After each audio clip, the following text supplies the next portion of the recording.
stay sharp, stay fit, stay fed, and go. Welcome to the St. Canard Files, a Darkwing Duck podcast. We're your hosts, Mike Russo and Stan Lunt. Hey, Stan, sorry I was not around last week. No worries. I'm glad you're feeling better.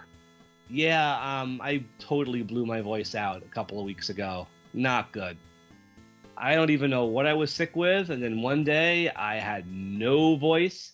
I had records scheduled with you and Tiffany and somebody else I don't want to mention just yet, because if I do get this person, it will be a surprise, and I had to cancel all of them, and it really stunk. Oh, but here we are. Dynamite issue 3 came out. I feel like issue 2 we just did that one, I feel like. But here we are with issue 3. Which does not have a title, so I guess that's it. I guess it's all called The Dark Flight Returns. What do you think? That seems to be the way it's looking for now. I guess we're just calling these things issue 1, issue 2, issue 3, issue 4, because if they don't want to give it individual titles, there's not much else we can do. But before we get into this issue, we have news. We lost somebody else, not related to Disney Afternoon stuff, but he was involved with Ducktales 2017. Stan, who passed on? Lance Reddick. Okay, so what was he in?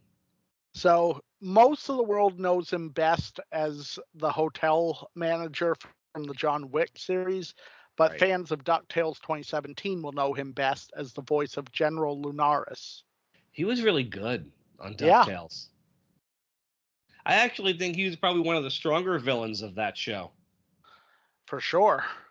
I think the Moonlander story arc was probably the best one, and that season 2 finale was the strongest of the 3, personally. I don't have too much to say because I'm not too familiar with his other work, I'll be honest with you. But we definitely need to pay our respects when they do go. So rest in peace for sure. Yep. I'm noticing a pretty big outcry on social media, so people did love him.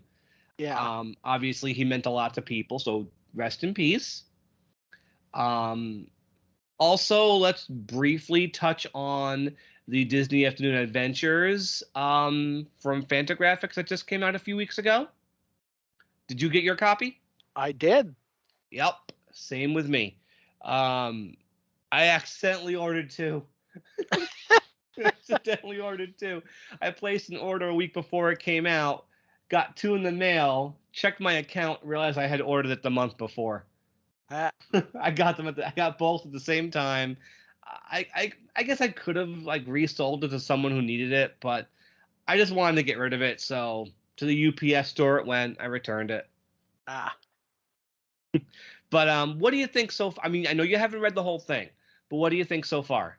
Well, I think it's pretty good so far. I really love the Skyraker story, which is the only one I've read in here so far, at least for this reading. I mean, obviously, I've read the 2 Darkwing stories at one point. I think it's really great they're reprinting whole issues of Disney Comics stuff. That's really fantastic. Yeah, all the colors are crisp and clean. It's definitely a very Tailspin heavy issue, which is great because I really think the Tailspin stories just across the board in comics issues and Disney Adventures, I think they were the strongest ones. Yeah. All the Tailspin stuff in this collection is fantastic. Skyraker especially is really, really great. Bobby J.G. Weiss, she clearly loved Tailspin.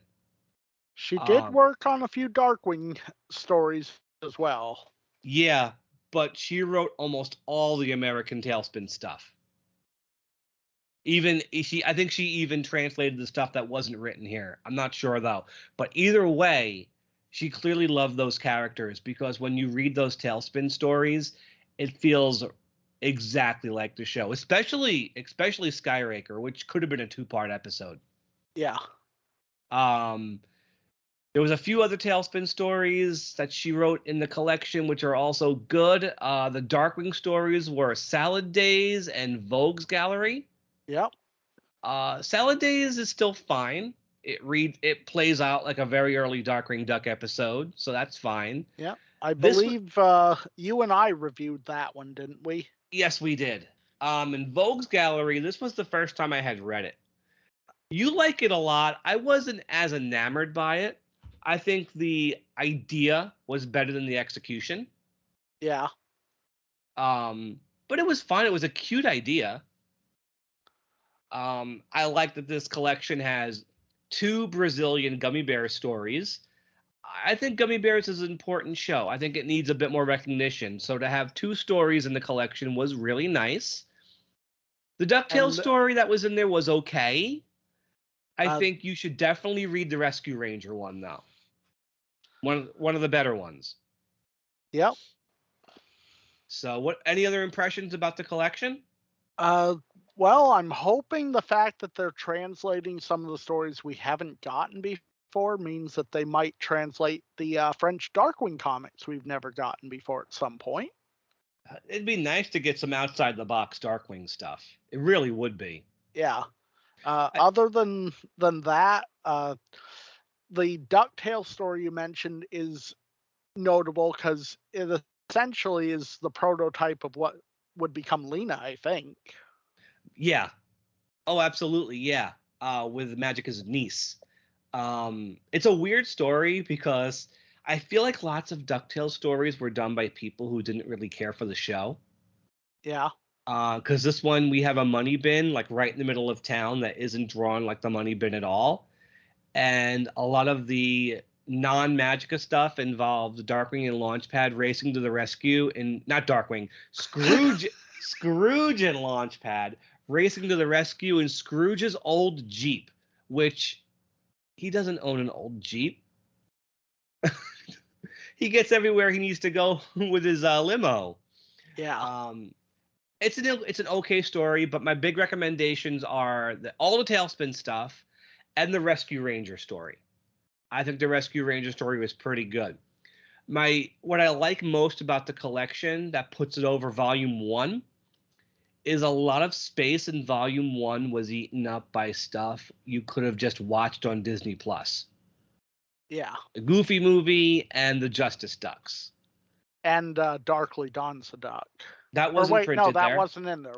You're thinking of the Boom collection. That I am. Hard to keep them track sometimes. And it's all John Blair Moore, so visually it all kind of runs together. But yeah, Volume 1 was a lot of stuff that was already existed on film. This stuff is all comic books, and I think it's stronger for it. Yeah. We know we've got Volume 3 coming out in July. Do you already have yours ordered? No, but it's not like it's something you have to rush to pre-order. It's always going to be out there. You can still get Volume 1, and that came out 2 years ago. Yeah. But this one's going to be Rescue Ranger heavy. I have not read the Rescue Ranger story. It's reprinting. So I'm looking forward to reading it. And the Darkwing stuff is the first 2 fluffy stories. Yeah. I think the 3rd fluffy story isn't being included just kind of to save it for next time. They didn't want to go too Darkwing heavy with it. Right. And I'm really curious to see if there is a Volume 4, which I think might be likely. I'm curious to see what show they theme it with. Which one do you think they'll go with? I would guess probably DuckTales, since that's the one that hasn't been featured on the cover of any of these yet. Gummy Bears is a possibility. It could be. See, I like that I love getting the Gummy Bears stuff because they didn't make American Gummy Bears comics. So when it's Gummy Bears, you're guaranteed off-the-wall Brazilian stuff, which I think is cool. Yeah. But let's see. We won't know for a while yet still, I bet. Nope.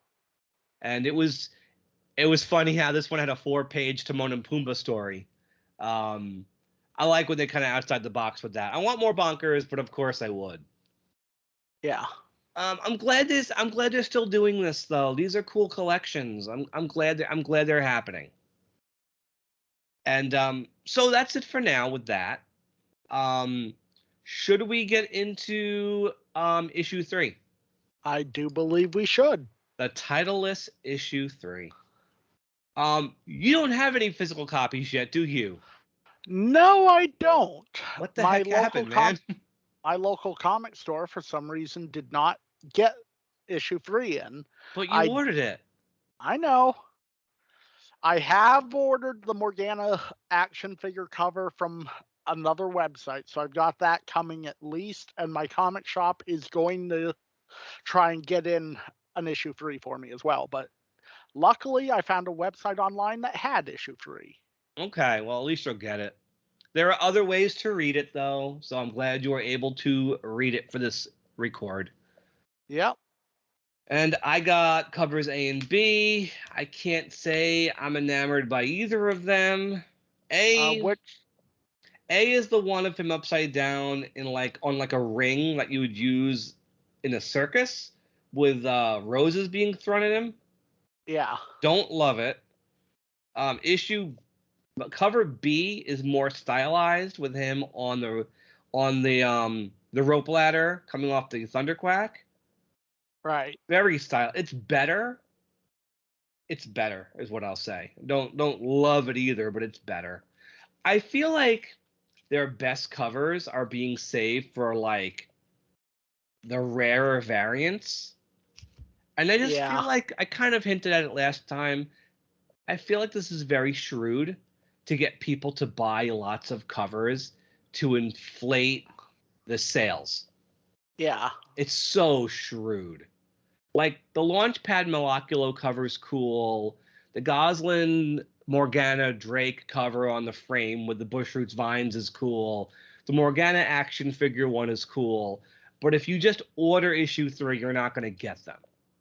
You're going to have to look for them, buy multiple covers, or pay more. And it's so shrewd. And it makes it... They have 26 covers for this one. And I know I see someone on the Darkwing social media Facebook pages who are making a point to literally buy every single one. And that's why the sales for these probably look as good as they do. Yeah.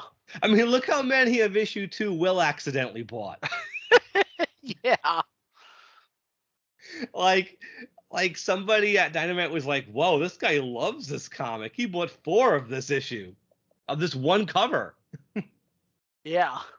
Oh, I mean, geez. as it is, I've got 3 or 4 for issue 1, and I think at the moment I only have 1 for issue 2, but I will eventually have more than that. Well, these 2 covers make it 8 in terms of the first 3 issues for me. But I think here on out, I'm sticking to just A and B. I can't imagine them doing something I would want that badly. Okay. So, why don't we start talking about it? In fact, actually, we should probably just hit on the art first, shouldn't we? Sure. Okay, so thoughts on how the art's coming along? It's getting better. I see a lot less reliance on, poses that we've seen from model sheets and episodes. It still does happen, but it's getting rarer and rarer. Thank God. Anything else before I give my thoughts? No. Okay, so the art is getting better. You are 100% correct. The model sheet and licensing art stuff is less. You notice it when it does show up, and it still does show up. Yeah. But now 3 issues in, I'm realizing the artist, who is, please say his name again, because I'm so bad with names. Carlo Loro. I notice he is a really good artist. When he is tasked with drawing an extreme expression, like fear or anger or Darkwing getting knocked out by something, befuddlement, he's good. And a lot of his art definitely has a Disney Australia look to it when he goes out of his way. He can really push expressions. Yeah. There's some really, really good ones. Where he's struggling are neutral expressions and smiles. His Darkwing / Drake smiles still need work 3 issues in. Yeah. But, like, for example, not to skip too far ahead, there's a 2-page part of the story where Drake uses a gas gun like a proton pack. The drawings of him looking upset because of an accident he did, we'll explain what it is later, beautiful, ridiculously on model. The page before, when he's smiling when he pulls out the gas gun, horrendously off model. I just think he needs work with the smiles. Yeah. And he's getting there. He's getting there, but it needs more work. Another thing that is still happening, unfortunately, is characters talking with their mouths closed. Not as much. It's not as noticeable. Not as noticeable now. Right. Side characters like Mayor Owlson, I'll get to her in a moment, are drawn very well. There's a few other side characters that we haven't seen in the comic in a while or at all who are drawn really good as well. Yeah. Like the gardener or the guy who tells Allison about the problem. I think those designs are great. Yeah. And a few other like actual Darkwing characters we don't see a lot that show up are drawn well too. Like Honker shows up late in the story. He looks fantastic. There is so much potential in the art. We just have to move past the model sheet stuff, and we have to strengthen certain expressions. If we can get there, the art can start to compensate for my other issues with these comics, which is a lot of it's story-based. This is a situation where we've talked before about this earlier. You like this one a lot more than I do, which in the last 2 issues, we were either close or you liked it less than I did. So we're a bit more divided this time. I think this might be the strongest of the 3 issues so far. Definitely. But there's still a lot of room for improvement. So let's start, Stan. How does this one begin? So we start with a gardener guy named Earl tossing some plants into a like one of those bags for weeds, I guess you'd call it. Yeah. And the vine he just plucked out regrows, which he thinks is odd, and something attacks him. Yep. Well, we know what this is. Oh, yeah, but they don't Unless you've never seen anything Darkwing before, you know who our villain's going to be, who, spoiler alert, doesn't actually appear in this comic. Right. So, because, again, this is actually a 2-part story. For the first time, we actually have a to be continued when this one ends. Okay, so I'll take it from here in the next section. This is one of the parts that bother me. They're really pushing Mayor Owlson.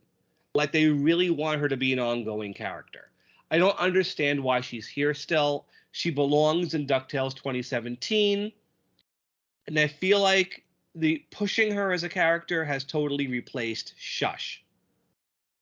Because somebody, I don't know who this guy is, comes into her office, mentions the disappearing gardeners.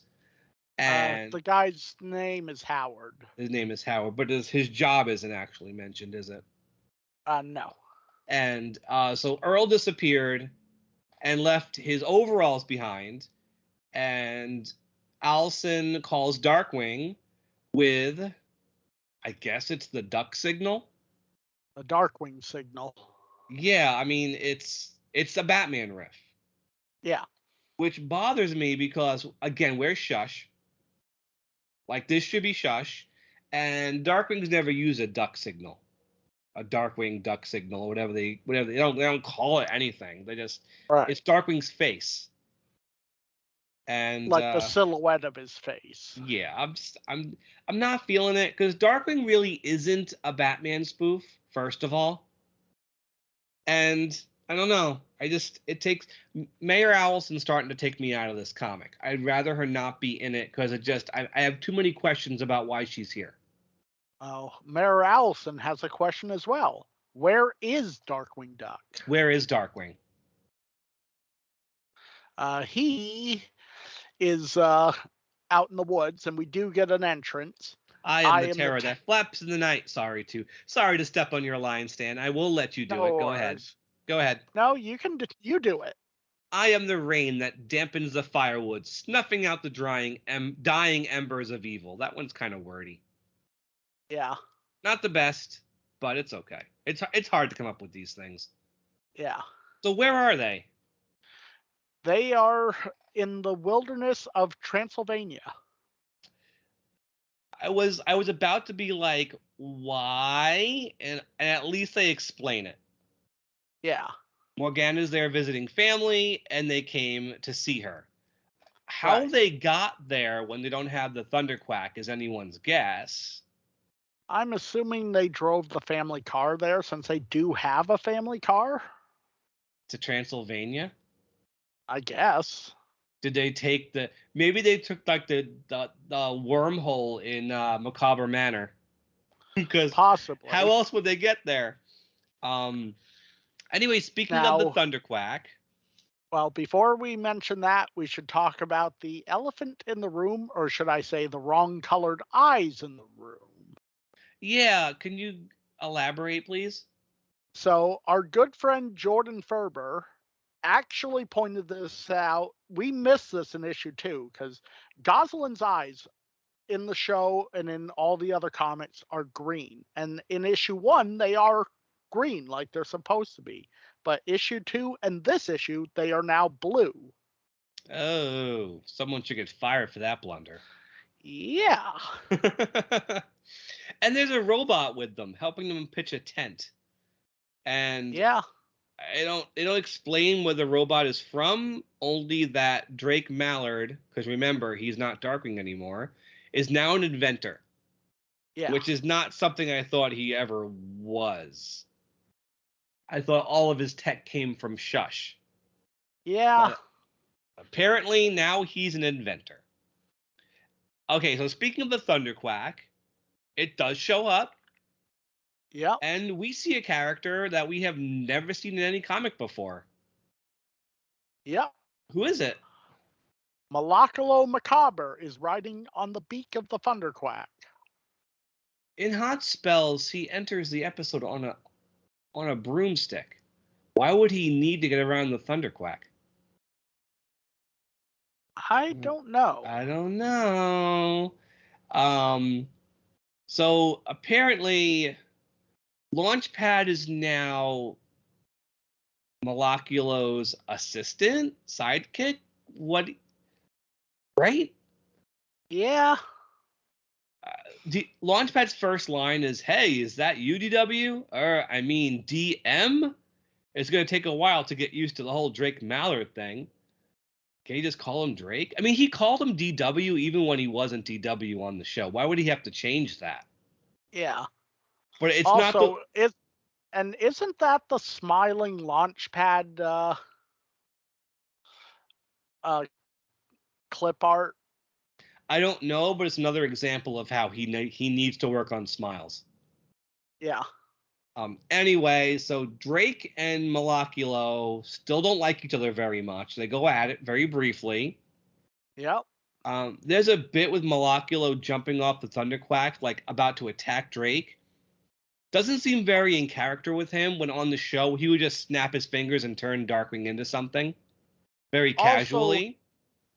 Also, the one image of Drake right before the panel you're talking about looks to me like it's the model sheet pose of Drake hunched over, just with the arms drawn in a different position and without the Darkwing attire. And that model sheet pose of Darkwing is what they currently use for Negaduck. Yeah. Yeah, the face is exactly that drawing of Darkwing. So we're still getting the model sheet poses. But not as much. No. So Moloculo wants Launchpad to get rid of the trespassers. And this is like Launchpad super, super out of character here. He picks up Drake and Gosalyn by the back of their shirts and starts to carry them away. That's not Launchpad, man. He wouldn't do that. No. I mean, he even tries to justify it. When you gave up the superhero game, I needed a new sidekick gig. But Launchpad would not do that, especially not to Goslin. Right.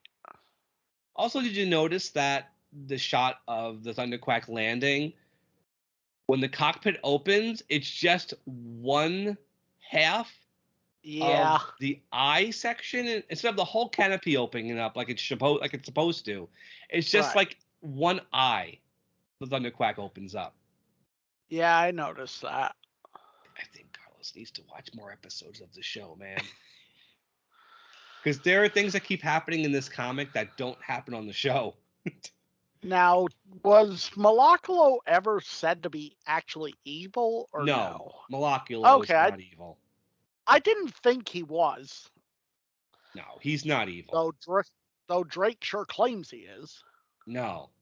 I mean, he was at war with the villagers in Monsters R Us, but everyone was acting like a bunch of children in that episode.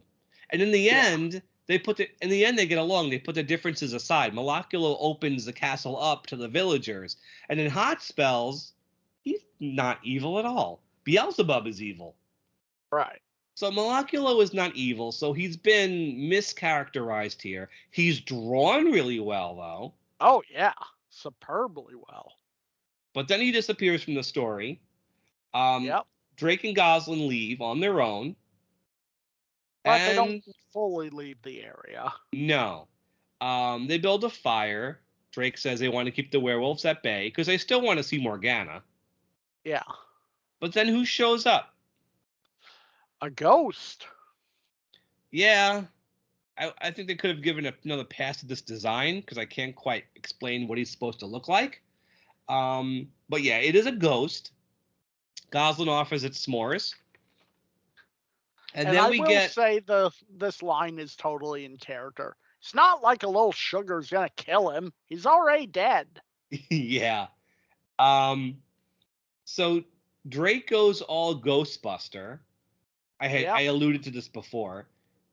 He pulls out the gas gun, but it isn't the gas gun anymore. He turned into a proton pack, basically. Yeah. And he goes to shoot the ghost with it. And he created this himself, apparently, because apparently now Drake is a super inventing genius. I call no way. But he shoots the ghost and ends up, instead of sucking the ghost into the proton pack, quote unquote, he ends up sucking himself into the ghost. Yeah. And then Morgana shows up finally, because we knew she was going to show up. Yep. And this is when I think Amanda loves Morgana, because who doesn't? I know, but the comic gets better from this point. Yeah. Like, I get the impression she really loves this character and wanted to do right by her. Yeah, I can definitely hear Kath Soucie speaking all of her lines. I mean, for the love of Dev Ross, her first appearance is an entire one-page spread. Yeah. And I haven't seen Eek and Squeak drawn this well since they were originally on the show. Yeah. They even remembered to put, I don't know which bat it is, Eek or Squeak, the tongue sticking out. Yeah. But you're right. I totally hear Kath Soucie in her voice. So she saves Drake, and she does a little finger wiggle she does for her magic. So they're doing right by her so far. Even if they did do a sound effect that's called Morgazap. I know, it's dumb. And Duck a Split. Yeah, though we do get a name for the ghost. Apparently it's Cousin Geordie. Well, Morgana has a big family, so they can make up members of her family. That's fine. Yeah. So Drake has a proposal for her. She initially thinks it's, a marriage proposal, but he's like, that's not that kind of proposal. So she drops. She does what? I was going to say, so then she drops him on the ground, and he's like, oof, well, it's not that kind of proposal either. I thought this comic was for kids. Well, I think what it was implying was that Drake was then maybe proposing to dump her. Yeah, I'm just joking though. So yeah, his proposal is actually to come move in with them and live a normal civilian life. And raise Goslin, which she's like, nobody asked me. It's not what Goslin wants. Someone should listen to Goslin. Morgana says sounds like fun. She wants to do it. As long as okay, so she said as long as you still wear the cape for me sometimes. It makes you look so handsome. It reminds me of Mr. Plow when Marge wants Homer to wear the Mr. Plow coat, for fun. Yeah. That's a little adult. I'm glad at least this isn't like they're being a little edgy, which is fine by me. Because Drake says, go ahead. Go ahead. Drake says, I'm sure that could be arranged with the hearts all over the place. And good drawing too. Red eyes again. That's okay though, because at least it matches the expression. So they go home, and Goslin asks what's for breakfast, and Morgana says goulash. Fine. That's fine by me because it's just a very typical ha. It's a witch ghost kind of thing. They make goulash. It's a very typical joke. It's a pun. Yep. Eek and Squeak are helping her make it. But then they do the whole breakfast training course thing from Darkly Dawns the Duck, which I would be fine with if they were in the hideout. Right. But they're doing it in the kitchen of the house. The shout out is cool. The drawings are really, really good. The sound effects are the worst in this scene, though. Yeah, I know. Fork pling, knife doink, bowl boing, spoon catch, gauze plop. Gauze plop, pan snatch, uber whoosh. They gotta lay off these sound effects, man. But the drawings themselves, especially of the gun shooting the cereal, are really, really good. I just kind of wish they'd been more consistent and this wasn't happening in the house. But I feel like at this point I'm being super nitpicky about it. I should just be happy they referenced it. Yeah, though this time there's no fridge being catapulted onto anybody. Well, that's the thing too. If you are going to reference that, why did you forget the whole milk thing? Yeah. That should have at least happened. But anyway,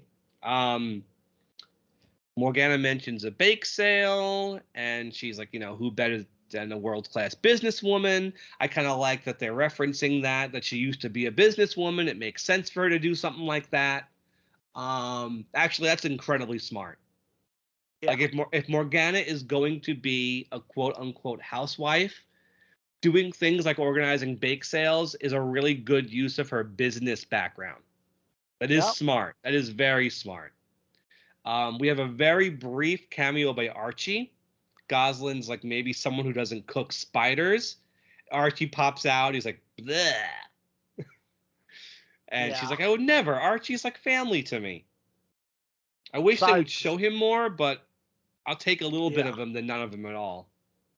Yeah. Besides, the cookies are apparently scorpion sting flavored anyway. Morgana's not going to make something that doesn't have some disgusting ingredient in it. Yeah. But so far, I will say, if you're going to make Morgana a full-time member of the family like this, it's still, this is how you use her. Yeah. I think whatever combination of Silvani, Sparrow, or Brill in the Boom comics didn't quite figure out what to do with her, and that's why they got rid of her. But here, I feel like if you need to do this with Morgana, this is how you do it. Yeah. And I'm okay with it, except for the fact that it pushes Launchpad out of the story. I feel like the choice. The only way to make this work is if you remove someone from the story, and they chose to move Launchpad from the story, and not in the best way. That's what's still bothering me. That's bothering me, like the whole Launchpad thing. Why couldn't he be there? Anyway, who shows up? Well, Goslin is saved by Honker at the door. Yep, I love how Honker's drawn. He's drawn very well. A little too yellow, though. Yeah, I thought he was a little too yellow as well. Aren't Goslin and Honker the same color? I think so.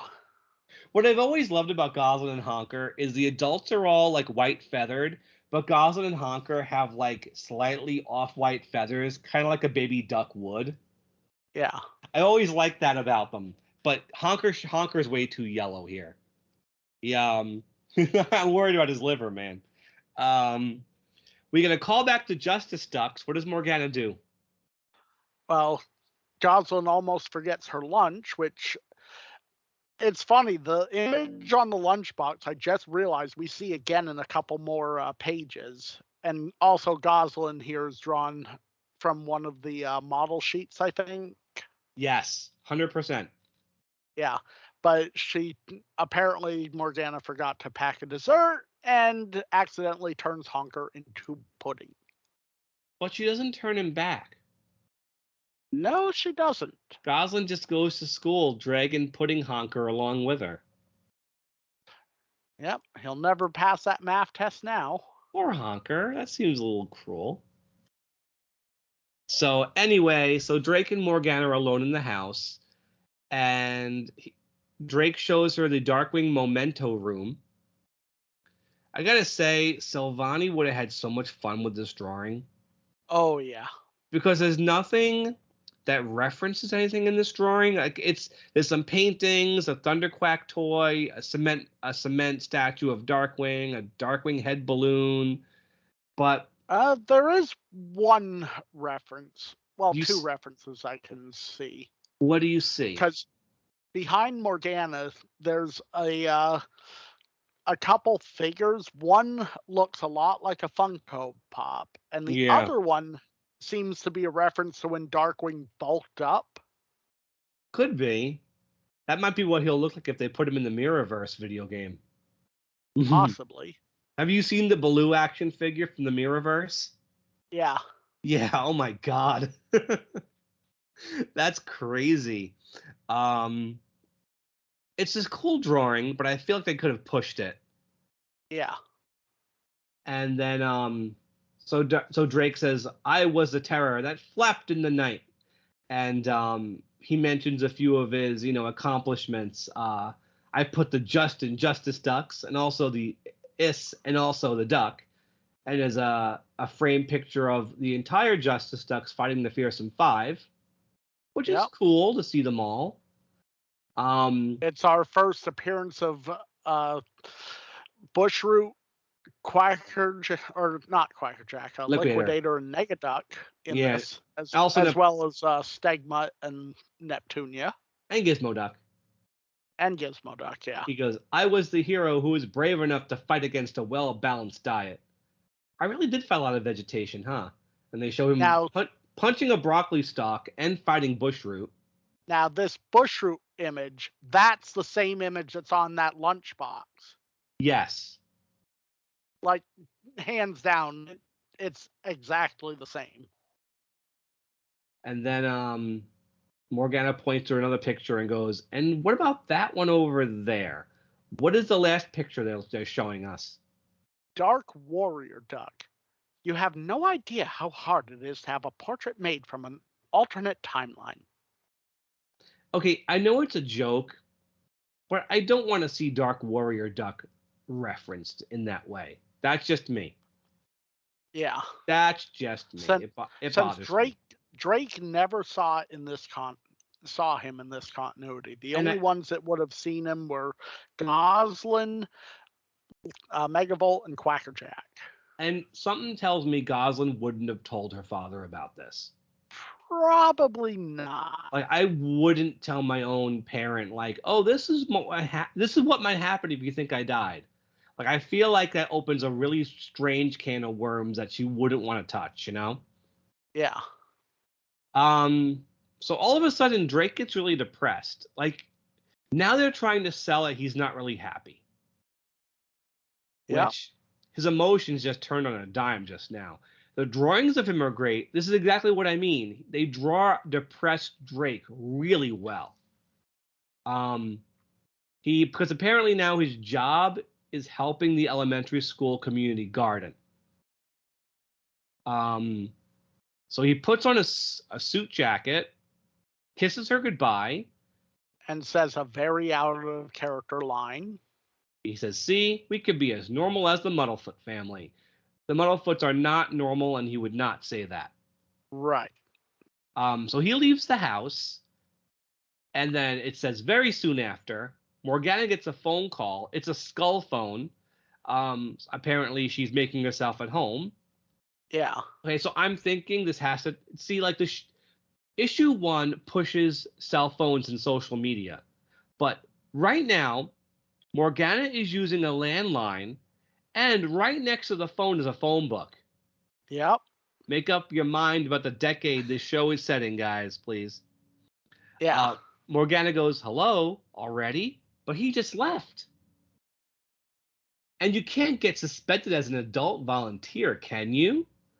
So Drake's in trouble, and he's in the principal's office, and bravo!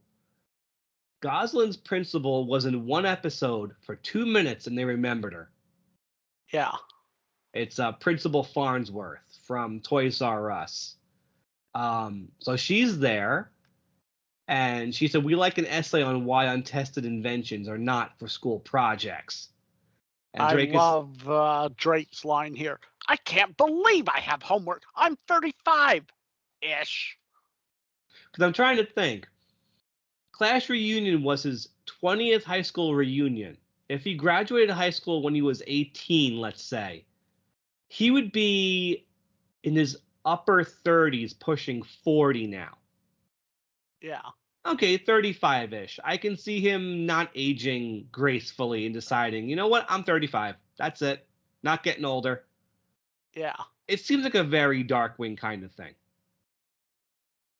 So as Drake and Morgana leave, vines, they don't notice it, vines are growing all over the school. And what is happening in the very last panel, Stan? The vines are wrapping everyone up, including our obligatory Pirate Steven cameo.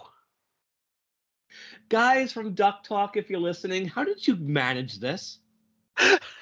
Like, what did you do to convince Dynamite Comics to put Pirate Steve in every issue of this comics? And please tell us how we can do that too.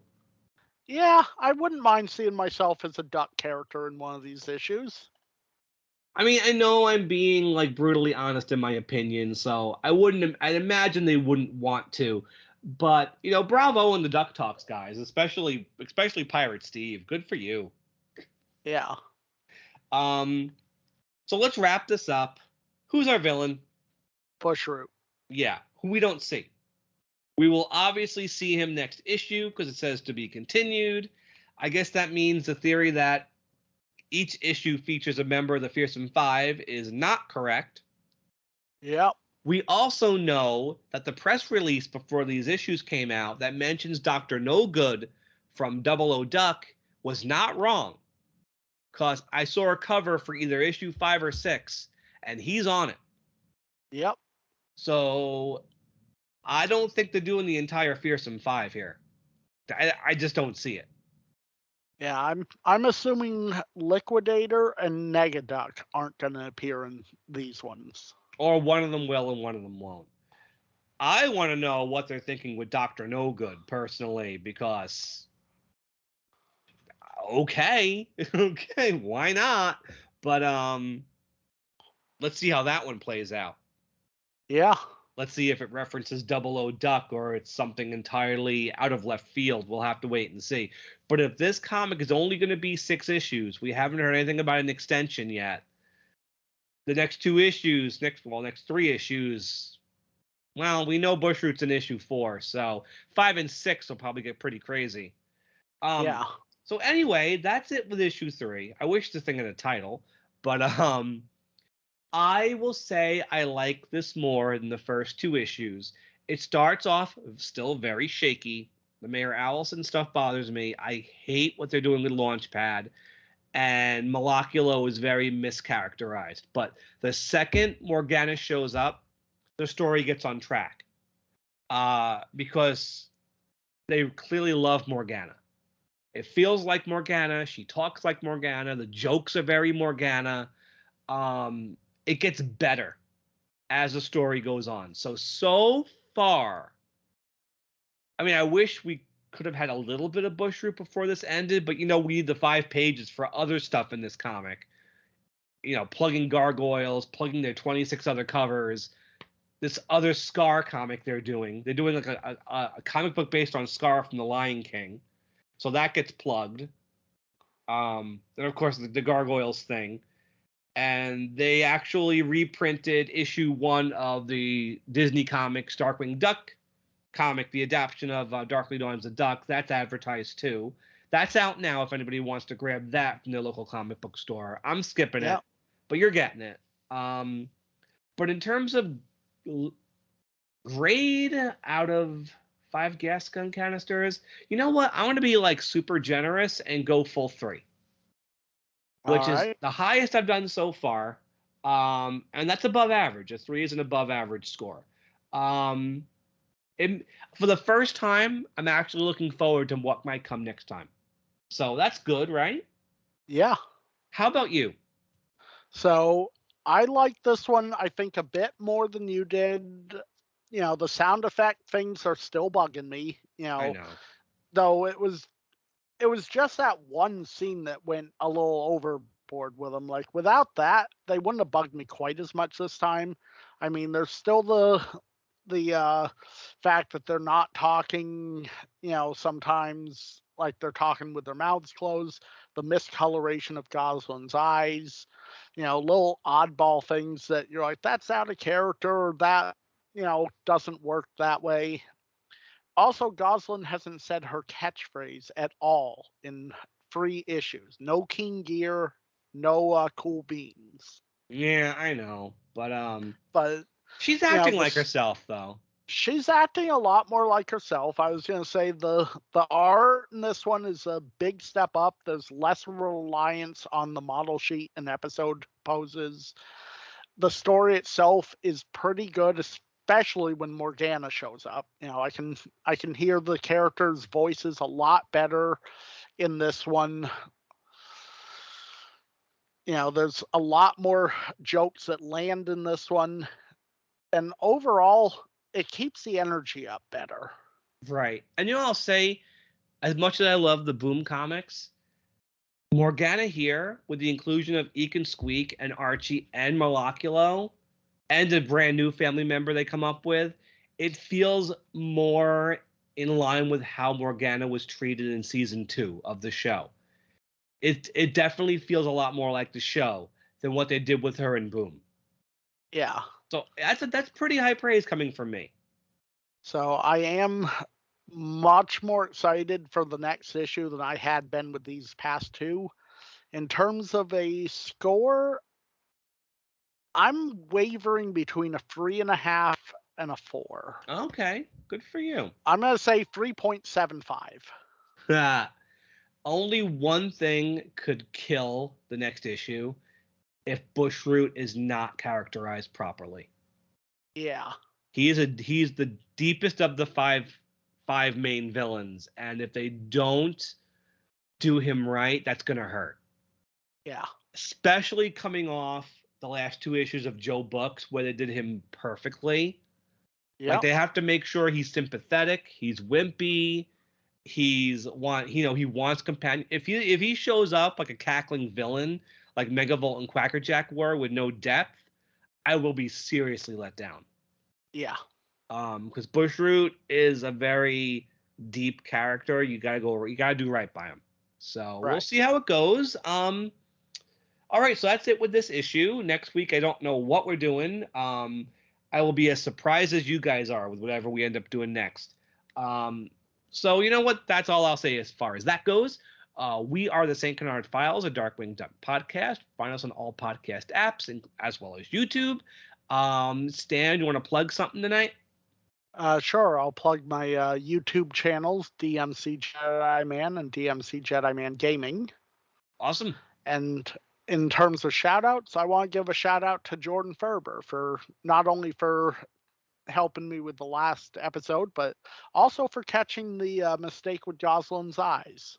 I'm glad Jordan came to our rescue, or we wouldn't have an episode today. That was good. Episode, last Monday. Yeah. And also, guys, if you love Nintendo, go get your tickets for the Super Mario Brothers movie. I just bought ours. I'm looking forward to that. I know it has nothing to do with Darkwing, but Mario's pretty awesome, isn't it? Yep. You plan to see it? I do. All right. Maybe we'll do some pre-talk about that once it comes out. We'll keep it spoiler-free. Yeah. We will keep it spoiler-free. Yep. Super Mario World, which is my favorite Mario game, occupies the exact same headspace in my brain as Darkwing Duck, because it was the exact same year. So they kind of go hand in hand for me. Anyway, until next week, everybody, have a wonderful day and stay dangerous. Stay dangerous. Try not to get trapped inside any ghosts. Ugh. Good night, guys.